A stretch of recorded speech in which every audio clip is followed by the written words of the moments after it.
Mr. Speaker, my question is for the Premier. A recent survey from the website rentals.ca shows that Nova Scotia has had the highest increase in the country in rental costs in the past year, up 35.5% across all property types, an average of $2,453, more expensive than the average rent in Ontario, and I'll table that.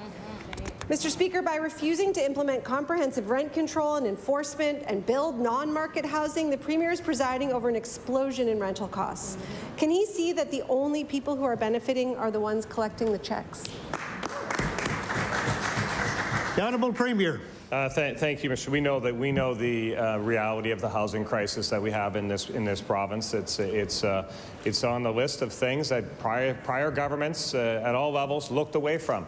Mr. Speaker, we're not looking away. We are getting busy making sure that the housing stock is being built, that there are real, sustainable, long-term solutions to the housing crisis. It's a very distressing situation we have right now with the rents for sure. We know that people are under pressure. We know that people are looking for long-term housing options. We know the stress it's causing on families. That's why we're getting to work to make sure that we get through this and have long-term solutions. That's what we'll continue to do, Mr. Speaker. The Honourable Leader of the New Democratic Party on her first supplementary. Mr. Speaker, it's getting worse and worse. Ms. Chelsea from Grand Lake recently wrote us to say, I'm in my mid-20s and I'm completely priced out of even dreaming of affording my own place. So thankful to my folks who are letting me stay with them, but it's difficult knowing that even though I work hard and save, I could never afford the combination of rent and groceries. Forget anything above that. As a young person who even with so much privilege is feeling the squeeze, it's enough to make me wonder if I should think of leaving Nova Scotia, something I've never even considered before in 24 years of living here. Can the Premier see that greasing the wheels for developers to build unaffordable housing, or housing stock, as the Premier calls it, isn't helping Chelsea or the many people in her situation? The Honourable Premier.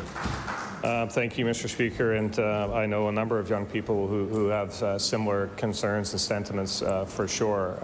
But we need to focus on real solutions. That means building housing. The member might not like that, but that's what the answer to the housing crisis is. The answer to the housing crisis is more housing. That's why we're taking the steps we're taking. That's why we're putting initiatives through, and I know some of the HRM Council don't like it, the opposition don't like it, but I'll tell you who will like it, Mr. Speaker. Nova Scotians, when we build enough housing to fix the crisis. The Honourable Leader of the New Democratic Party on her final supplementary. The answer is building housing people can afford, which this government seems hell-bent on not doing.